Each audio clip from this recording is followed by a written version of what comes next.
Hey everyone, welcome back to the channel. Today I'm breaking down my complete shot process for traditional archery.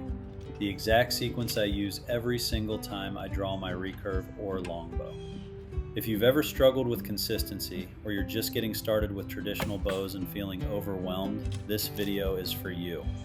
I'm going to walk you through my entire shot sequence, step by step, and show you exactly how I achieve repeatable accuracy without sights, without a release aid, just me, the bow, and the target. I call this process draw, hold, focus, push. And by the end of this video, you'll understand exactly what that means and how to apply it to your own shooting.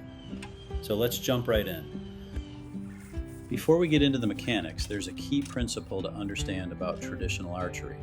This isn't like shooting a compound bow. There's no mechanical release to ensure a clean shot. There are no sights to tell you where to aim. Everything depends on feel, muscle memory, and developing an instinctive connection with your equipment.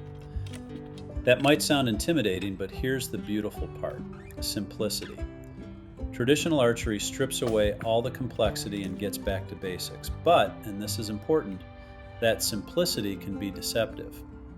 Every small movement matters when you're shooting instinctively. Your body becomes the aiming system. Your consistency and focus determines your accuracy. That's why having a repeatable shot process is absolutely critical. And that's exactly what I'm going to share with you today. This is the same process I use whether I'm shooting at 10 yards or 40 yards, whether I'm on the practice range or in a hunting situation. All right, step one, focus on the spot. And I mean really focus. Before I even touch my bow, my eyes are locked onto a specific point on the target. Not the general bullseye, not the deer's shoulder. I'm talking about a spot so small you could cover it with a pencil eraser. Maybe it's a single hair on that 3D target. Maybe it's a blade of grass just behind where I want my arrow to hit. The smaller and more specific, the better.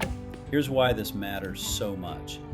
Your subconscious mind is incredible at directing arrows where your eyes are looking, but it needs a precise reference point. If you're just staring vaguely at the target, your subconscious has nothing to work with. Give it a tiny spot, and suddenly everything changes. This focus stays with me through the entire shot. Even when I'm drawing, even when I'm aiming, my eyes never leave that spot. It's like tunnel vision. The rest of the world fades away, and all that exists is that tiny point I'm focused on. Master this first step, and you're already ahead of many traditional archers.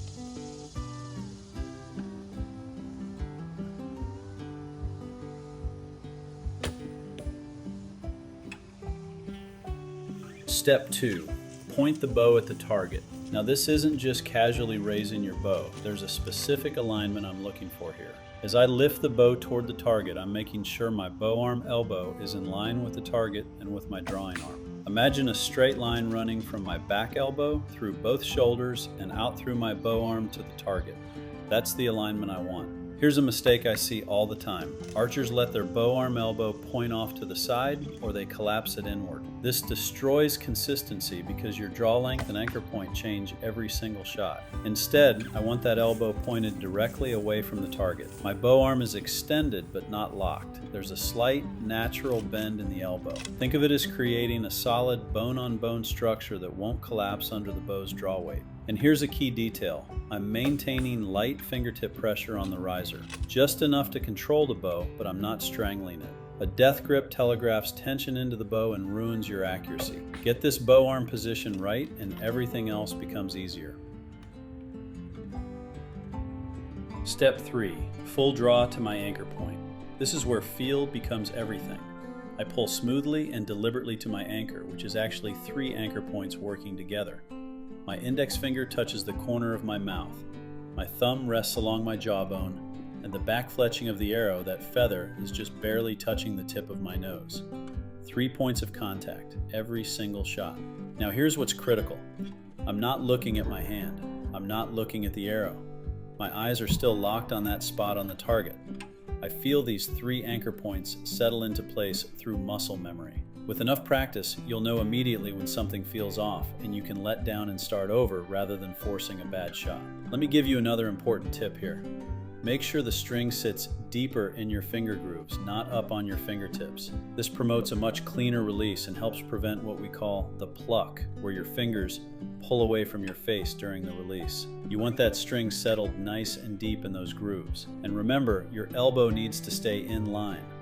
That drawing elbow should point straight back, creating that straight line with your bow arm. If your elbow drops or wings out, you're going to have problems with your release.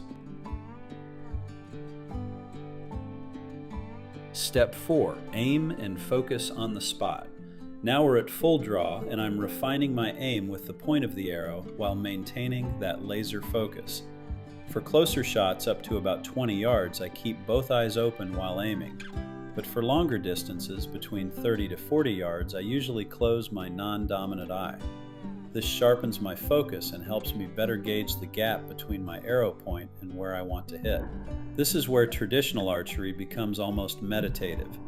Everything narrows down to just you, the bow, arrow, and that tiny spot. Time seems to slow down. The rest of the world disappears. It's just you and the target.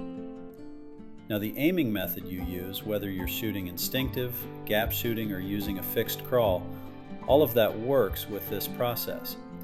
I primarily use a 20-yard fixed crawl for hunting situations where I need precision, but I could switch to 3-under gap shooting without changing my fundamental technique.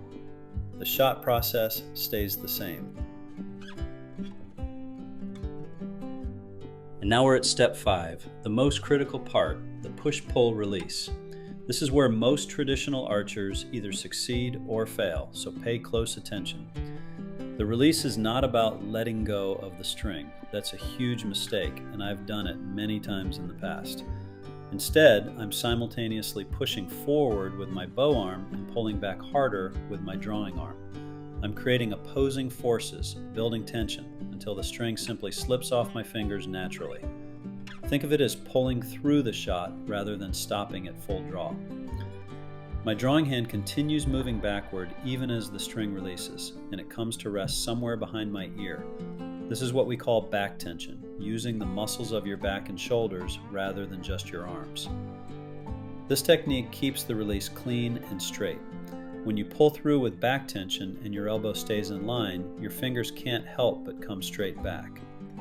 Compare this to a sloppy release where your hand sweeps to the side or forward, and you'll understand why so many arrows miss left or right. The push-pull method ensures your release comes straight back, which is absolutely essential for consistent accuracy. You're not consciously opening your fingers, you're building pressure until the release happens naturally.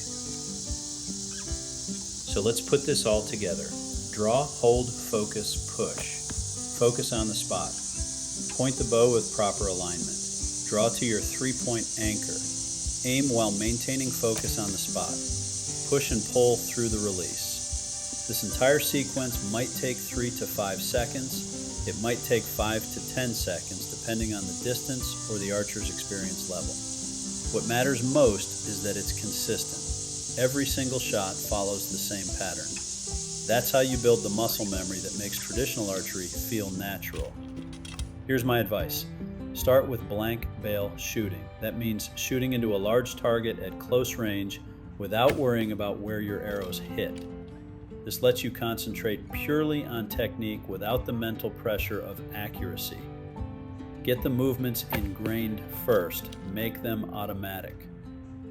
As this shot process becomes second nature, you'll notice your groups tightening, your confidence will soar, and you'll start to understand what our ancestors knew thousands of years ago. Sometimes the old ways really are the best ways and the most fun. So there you have it, my complete shot process for traditional archery. Draw, hold, focus, push. 5 steps that could really improve your accuracy and confidence if you commit to practicing them consistently. If you found this helpful, do me a favor and hit that like button. Subscribe if you haven't already, and drop a comment below sharing your thoughts and what aspects of traditional archery or hunting you'd like me to cover next. Are you struggling with a specific part of your shot sequence? Let me know and I might make a dedicated video about it. Thanks for watching, and I'll see you in the next one. Now get out there and practice, and remember to keep your arrows shooting straight.